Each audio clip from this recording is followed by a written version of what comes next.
कंगना रनौत अपनी फिल्मों के लिए तो जानी ही जाती हैं, लेकिन उससे ज़्यादा जानी जाती हैं अपनी बेबाक राय और सच बोलने की हिम्मत के लिए। जिस बॉलीवुड के काले रहस्य के बारे में अमिताभ बच्चन जैसे बड़े दिग्गज नहीं बोल पाए, वो बोलने का साहस किया है कंगना ने। और सुशांत सिंह राजपूत की मृत्यु के समय उन्होंने जो कहा है वो इशारा करता है कि सुशांत की मृत्यु कोई आत्महत्या नहीं बल्कि एक साजिश के तहत की हुई हत्या है। हेलो एंड नमस्कार मित्रों। फिल्म एक्टर सुशांत सिंह राजपूत के कल हुए आकस्मिक निधन से सिनेमा प्रेमियों में गहरी निराशा का भाव था। सिनेमा में रुचि ना रखने वाले भी एक युवा कलाकार के इस अंजाम से थोड़े व्यथित तो थे। कल से ही ये चर्चा का विषय बना हुआ था और बहुत से आउटसाइडर्स की तरह सुशांत की पहेली भी उलझी ही लग रही थी। लेकिन आज कंगना रनौत द्वारा जारी किए गए वीडियो में हमें वो सच सुनने को मिला जिसे अभी तक केवल अफवाह के तौर पर ही माना जाता था। इस संदेश में न केवल इंडस्ट्री के बड़े और सम्मानित नामों पर प्रश्न चिन्ह खड़े हुए हैं, बल्कि इंडस्ट्री की नैतिकता और काम करने के तरीके पर भी गंभीर सवाल उठते हैं। करण जौहर हों, संजय दत्त या सलमान खान, कंगना एक लॉबी की तरफ इशारा करती हैं जो केवल अपने कैंप के लोगों को ही इंडस्ट्री में पैर जमाने का मौका देती हैं। वो रैंक होल्डर है in his entrance for engineering. उसका दिमाग कमजोर कैसे हो सकता है? अगर आप देखें उनके कुछ लास्ट पोस्ट, वो क्लियरली कह रहे हैं कि लोगों को बैक कर रहे हैं कि प्लीज मेरी फिल्म में देखो, मेरा कोई गॉडफादर नहीं है, मुझे निकाल दिया जाएगा इस इंडस्ट्री से। वो कहती हैं कि परिवारवाद के कारण सुशांत को काम नहीं मिल रहा था। केवल काम मिलने का ही संघर्ष नहीं होता, बल्कि अवार्ड से लेकर फिल्म पत्रकार तक इस गिरोह में शामिल होते हैं। वो लोग मुझे मैसेज करते हैं कि तुम्हारा बहुत डिफिकल्ट टाइम है, तुम ऐसा वैसा स्टेप मत उठा लेना। ऐसा क्यों कहते हैं मुझे? ये क्यों मेरे दिमाग में डालना चाहते हैं कि आप सुसाइड कर लीजिए?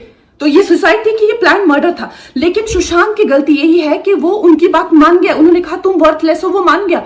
उस इंडस्ट्री की गुंडागर्दी पर कंगना ने अब तक का अपना सबसे साहसिक बयान दिया की कोशिश की गई। और मुझे इनके जो चमचे जर्नलिस्ट हैं वो सुशांत जैसे लोगों पे जो ब्लाइंड आइटम्स लिखते हैं कि वो साइकोटिक है, न्यूरोटिक है, एडिक्ट है। संजय दत्त की एडिक्शन तो आपको बहुत क्यूट लगती है। ये बात तो सही है। सुशांत की नशे की आदत पर लिखने वालों की कभी संजय दत्त पर उसी भाषा में लिखने की हिम्मत क्यों नहीं हुई?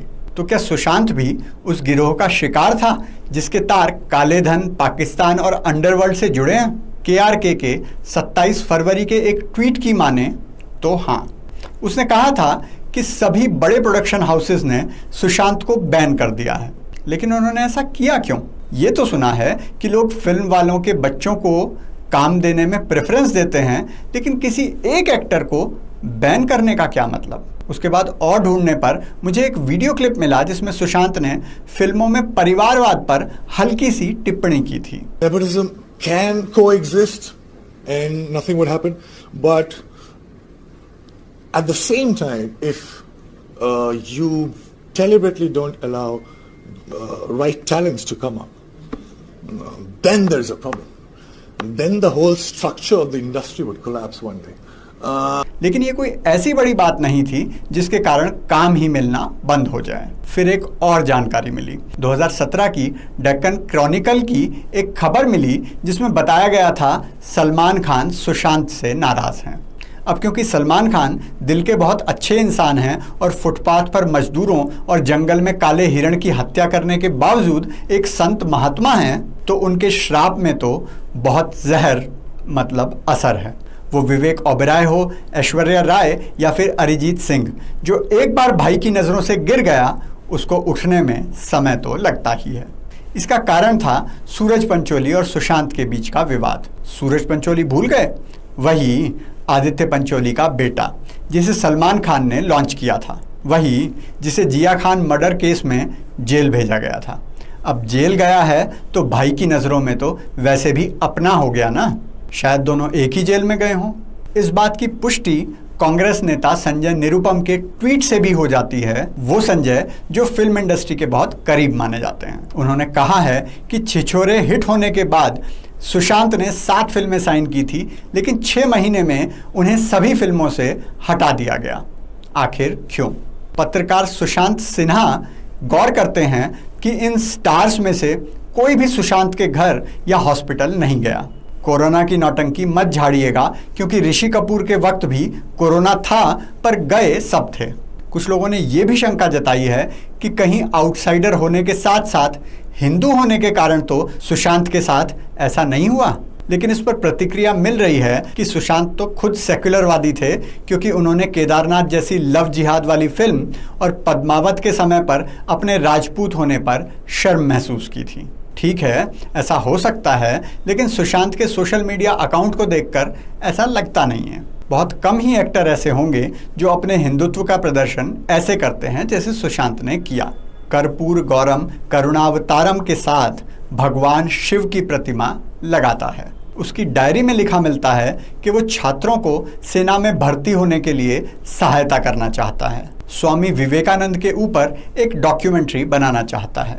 कैलाश मानसरोवर पर बैठकर ध्यान करना चाहता है। हो सकता है पद्मावत के दौरान दिए गए इस बयान को किसी दबाव में दिया गया हो। अब ये सच तो हम शायद कभी पता नहीं लगा पाए, लेकिन जिस प्रकार का बहिष्कार फिल्म इंडस्ट्री में सुशांत का किया जा रहा था, वो कुछ सवाल तो खड़े करता ही है। याद रहे, सलमान खान ने सुशांत के बारे में मीडिया से बात करते हुए क्या कहा था? कौन सुशांत? मैं उसे लेकर फिल्म क्यों बनाऊंगा?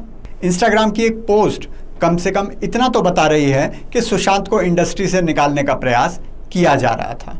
अपनी एक मित्र के कमेंट पर उत्तर देते हुए सुशांत ने लिखा था, अगर तुम मेरी फिल्म नहीं देखोगी तो वो लोग मुझे बॉलीवुड से बाहर फेंक देंगे।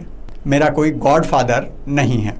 अगर तुम चाहती हो कि मैं बॉलीवुड में बचा रहूं तो कम से कम मेरी फिल्म तो देखो। सुशांत ने शनिवार रात 2 बजे के करीब 2 कॉल्स किए थे, एक रिया चक्रवर्ती को और दूसरा अपने मित्र एक्टर महेश शेट्टी को, लेकिन ये दोनों लोग ही उनका फ़ोन नहीं उठा सके।